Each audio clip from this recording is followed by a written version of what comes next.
നമസ്കാരം. ഞാൻ ഇന്നലെ ഫേസ്ബുക്കിലൂടെ ഒരു വീഡിയോ കണ്ടു. ഒരു സ്ത്രീ മണ്ണിടിച്ചിലിൽ കുടുങ്ങിക്കിടക്കുകയാണ്, മണ്ണിൽ കുടുങ്ങിക്കിടക്കുകയാണ്. അവരുടെ അരയ്ക്ക് താഴോട്ടുള്ള ഭാഗം മണ്ണുകൊണ്ട് മൂടിയിരിക്കുകയാണ്. അവർക്ക് അതിൽ നിന്ന് എഴുന്നേൽക്കാൻ പറ്റാതെ അവർ കിടന്ന് വെപ്രാളപ്പെട്ട് വിളിക്കുന്ന ഒരു രംഗം. അത് കണ്ടുകൊണ്ട് മക്കൾ വീഡിയോ എടുക്കുകയാണ്. ഇത് വീഡിയോ എടുത്തുകൊണ്ടിരിക്കുകയാണ്. പേടിക്കാതെ രക്ഷപ്പെടുത്തിക്കോളാമെന്ന്, ഞങ്ങൾ ഈ വീഡിയോ എന്ന് എടുത്ത് കഴിയട്ടെ എന്നാണ് മക്കൾ ഉൾപ്പെടെയുള്ള ആളുകൾ പറയുന്നത്. കണ്ടപ്പോൾ വളരെ കഷ്ടം തോന്നി അല്ലേ. ഇതിപ്പോൾ നമുക്ക് എല്ലായിടത്തും കാണാൻ പറ്റുന്ന ഒരു കാഴ്ചയാണ്. ഒരു ദുരന്തം ഉണ്ടാകുമ്പോൾ അല്ലെങ്കിൽ ആരെങ്കിലും മരിക്കാൻ കിടക്കുമ്പോൾ ഒരു ആക്സിഡൻറ്റ് നടക്കുമ്പോഴൊക്കെ എല്ലാവരും ചെന്ന് അവരവരുടെ ക്യാമറ ഓൺ ചെയ്ത് പിടിച്ചിങ്ങനെ നിൽക്കും. ഒരാൾക്കും എന്തെങ്കിലും ഉടനടി എന്തെങ്കിലും ചെയ്യണമെന്നോ അയാളെ രക്ഷപ്പെടുത്തണമെന്നോ എന്ന് യാതൊരു ബോധവുമില്ല. എന്തെങ്കിലും ഒരു ആവശ്യം വരുമ്പോൾ നമ്മൾ വീഡിയോ ഒക്കെ എടുക്കണം, തെളിവായിട്ട് കൈ കരുതാൻ വേണ്ടി. അത് വേറൊരു കാര്യം. അതുപോലല്ല ദുരന്ത സമയത്തൊക്കെ ചെയ്യേണ്ടത്.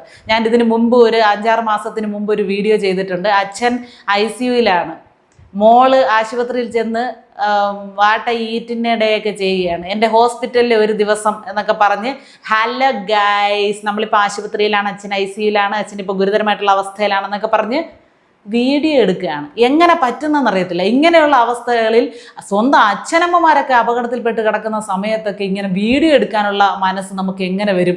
ആ സമയത്ത് നമ്മുടെ മനസ്സിൽ എന്ത് മാത്രമാണ് അവരെ എത്രയും പെട്ടെന്ന് രക്ഷിക്കണം. അവരൊന്ന് വീഴുന്നത് കാണുമ്പോൾ ഉടനെ, നമ്മൾ കൊച്ചു കുട്ടികളൊക്കെ ചെറുപ്പത്തിലെ നടക്കുന്ന സമയത്ത്, കുഞ്ഞിലെ നടക്കുന്ന സമയത്തൊക്കെ, ഓടുന്ന സമയത്തൊക്കെ പടപടയെന്ന് വീഴുന്ന സമയത്തൊക്കെ അയ്യോ എൻ്റെ കുഞ്ഞെന്നും പറഞ്ഞ് അമ്മമാർ ഉടനടിയാണ് ആക്ഷൻ അവരുടെ ഭാഗത്തു നിന്നുണ്ടാകുന്നത്, ഓടിച്ചെന്ന് എടുക്കുകയാണ് ചെയ്യുന്നത്.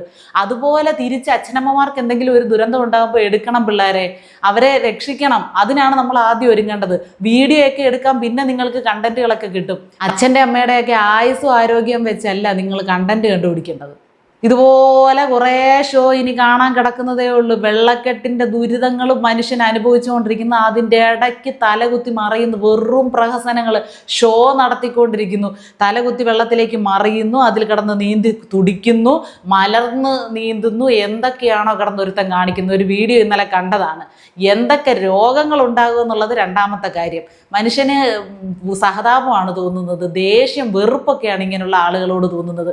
കുറേ എണ്ണങ്ങൾ വലിയ വണ്ടികൾ, കൂടിയ വണ്ടികളും ഒക്കെ എടുത്തുകൊണ്ട് ഒരു ഷോയ്ക്ക് ഇറങ്ങും.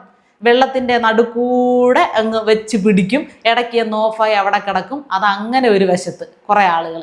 പിന്നെ കുറേ ആളുകൾ, ഇതിന് മുമ്പും ഞാൻ പറഞ്ഞിട്ടുണ്ട്, ഇതൊക്കെ കാണാൻ വേണ്ടി, വെള്ളക്കെട്ടും വെള്ളപ്പൊക്കവും ഒന്നും ഇല്ലാത്ത സ്ഥലങ്ങളിൽ നിന്ന് ഇത് കണ്ട് ആസ്വദിക്കാൻ വേണ്ടി ടൂറിസ്റ്റുകൾ വരുന്നത് പോലെ കുറേ എണ്ണങ്ങൾ വന്ന് കാണും. അങ്ങനെ കുറേ പേര്. വേറെ കുറേ എണ്ണങ്ങൾ കുത്തിത്തിരിപ്പുകളുമായിട്ട് ഇറങ്ങിയിരിക്കുന്നു. ഇന്നലെ ഒരു ന്യൂസ് ചാനൽ ഞാൻ കണ്ടതാണ്. മത്സ്യത്തൊഴിലാളികൾ, കൊല്ലത്തു നിന്നുള്ള മത്സ്യത്തൊഴിലാളികൾ, അവർ വള്ളങ്ങളുമായിട്ട് രക്ഷാപ്രവർത്തനത്തിന് വേണ്ടി പത്തനംതിട്ടയിലേക്കൊക്കെ പോവുകയാണ്. റോഡിൽ കൂടെ വള്ളവുമായിട്ട് പോകുമ്പോൾ, നിങ്ങളിപ്പോൾ മത്സ്യത്തൊഴിലാളികളെ ഇവർ കൊള്ളു അല്ലേ, കഴിഞ്ഞ പ്രാവശ്യം പ്രളയത്തിന് നിങ്ങളെ തള്ളിപ്പറഞ്ഞതാണല്ലോ, എന്നിട്ടും നിങ്ങൾ വന്നത് എന്തുകൊണ്ടാണ് ഇവരോട് ചോദിക്കുക. ഒരു പ്രശ്നം ഉണ്ടാകുമ്പം സന്മനസ്സോടുകൂടി സഹായിക്കാൻ വന്ന ആളുകൾക്കിടയിൽ കുത്തിത്തിരിപ്പുണ്ടാക്കുക. നിങ്ങൾ എന്തിനാ വന്നത്, നിങ്ങളെ തള്ളിപ്പറഞ്ഞ ആളുകളല്ലേ എന്ന്. അപ്പോൾ ഉടനെ വിവരമുള്ള മത്സ്യത്തൊഴിലാളി പറഞ്ഞു, നമ്മൾ കടലിൻ്റെ മക്കൾ അല്ലാത്ത മക്കളെന്നും വേർതിരിവൊന്നും ഇല്ലല്ലോ, നമ്മളെല്ലാവരും സഹോദരങ്ങളാണ്. ഒരാൾക്കൊരാവശ്യം വന്നാൽ നമ്മൾ എന്തൊക്കെ പണ്ട് പറഞ്ഞിട്ടുണ്ടെങ്കിലും നമ്മൾ മുന്നിട്ട് ഇറങ്ങിയിരിക്കുമെന്ന് അദ്ദേഹം പറഞ്ഞു. എന്നിട്ടും ചോദിക്കുകയാണ്, എന്നാലും നിങ്ങളുടെ മനസ്സിലത് കാണില്ലേ, കഴിഞ്ഞ പ്രാവശ്യം നിങ്ങളെ തള്ളിപ്പറഞ്ഞത്, കടലിൻ്റെ മക്കളെ തള്ളിപ്പറഞ്ഞു എന്നൊക്കെ ഇങ്ങനെ ചോദിക്കുകയാണ്. അങ്ങനെ കുത്തിത്തിരിപ്പിന് കുറേ എണ്ണങ്ങൾ. ഇങ്ങനെ ഓരോ സാഹചര്യങ്ങളും ഓരോ രീതിയിലും മുതലെടുക്കാൻ വേണ്ടിയിട്ട് ഇറങ്ങി തിരിക്കരുത്. മഴയെന്നൊക്കെ പറഞ്ഞാൽ നമ്മൾ പണ്ട് ആസ്വദിച്ചുകൊണ്ടിരുന്ന ഒരു കാര്യമാണ്. ഇന്നിപ്പോൾ മഴയെന്ന് പറഞ്ഞാൽ ആശങ്കയാണ്, പേടിയാണ്. ഓരോരുത്തരുടെയും ദുസ്വപ്നമായി മഴ മാറിക്കൊണ്ടിരിക്കുന്നു. മനോഹരമായി നമ്മൾ ആസ്വദിച്ചു കൊണ്ടിരുന്ന മഴ എല്ലാ വർഷവും ആഗസ്റ്റ് ആകുമ്പോൾ ഇപ്പോൾ നെഞ്ചിടിപ്പാണ്. പ്രളയമുണ്ടാകുമോ, 2018-ലെയും 2019-ലെയും ഒക്കെ അനുഭവം നമ്മുടെ മുന്നിൽ കിടക്കുകയാണ്. എന്ത് മുൻകരുതലുകളൊക്കെ സ്വീകരിച്ചാലും നമുക്കിതിനെ തടഞ്ഞു നിർത്താൻ പറ്റാത്തൊരവസ്ഥയാണ്. നമ്മൾ തന്നെ കുറേയൊക്കെ ശ്രദ്ധിക്കണം. നമ്മളെ കാലാവസ്ഥ മാറുന്നത് നമ്മൾ പ്രകൃതിയോട് കാണിക്കുന്നതിൻ്റെ ഫലമായിട്ടൊക്കെയാണ്. കുറേയൊക്കെ നമ്മളും ശ്രദ്ധിക്കണം. റോഡ് പണികളൊക്കെ നടത്തുമ്പോഴൊക്കെ ആണെങ്കിലും നമ്മുടെ കാലാവസ്ഥയെയും നമ്മുടെ അന്തരീക്ഷത്തിനെയും ഒക്കെ പരിഗണിച്ചു കൊണ്ടായിരിക്കണം അതൊക്കെ ചെയ്യുന്നത്.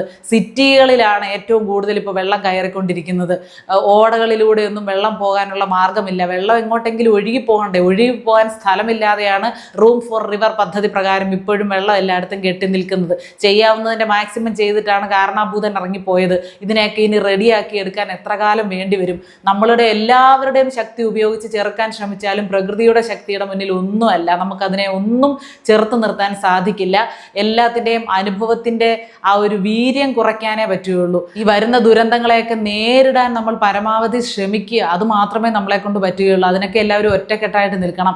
ഒരു വീട്ടിലൊരു പ്രശ്നം ഉണ്ടപ്പോൾ ഈ വെള്ളപ്പൊക്കത്തിനെ സംബന്ധിച്ച് ഒരുപാട് സെൽഫി വീഡിയോകളൊക്കെ വരുന്നുണ്ട്. വലിയ ദുരിതത്തിൽ നിൽക്കുന്ന സമയത്ത് ആ ദുരിത കാഴ്ചകൾ മനുഷ്യരിലേക്ക് എത്തിക്കാനുള്ള വ്യഗ്രതയൊക്കെ വേറെ, അത് ശരി, അത് സമ്മതിച്ചു. പക്ഷെ ഒരാൾ കൈയും കാലും ഇട്ട് അടിക്കുന്നത്, ഒരാൾ ഒഴുകി പോവുകയാണ്, കൈയും കാലും ഇട്ട് അടിച്ച് മുങ്ങി താഴുകയാണ്, അയാളൊക്കെ കാണാതായവരുടെ പട്ടികയിൽ ഉൾപ്പെട്ടിട്ടുണ്ടായിരിക്കും. ഇപ്പോൾ ദാ 6-7 പേരോളം മരണപ്പെട്ടു.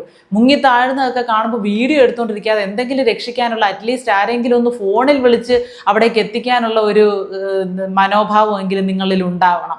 അങ്ങനെയൊക്കെ ചെയ്യണം. അപ്പോൾ ഈ പെൺകുട്ടികൾ കിടന്ന് അമ്മ അവിടെ മണ്ണിൽ കുടുങ്ങിക്കിടക്കുന്നത് കണ്ടപ്പോൾ വീഡിയോ എടുത്ത സംഭവം അത് ഒരുപാട് എന്നെ വിഷമിപ്പിച്ചു. അങ്ങനെ ഒന്നും ചെയ്യരുത്. മനുഷ്യൻ എന്ത് ചെയ്തും കുറേ കണ്ടന്റുകൾ ഉണ്ടാക്കി അത് വിൽപ്പന നടത്തി അത് പൈസയാക്കി വ്യൂസാക്കി എടുക്കാൻ വ്യഗ്രത കാണിക്കുന്ന ഒരു കാലമായി ഇത് മാറിക്കൊണ്ടിരിക്കുകയാണ്.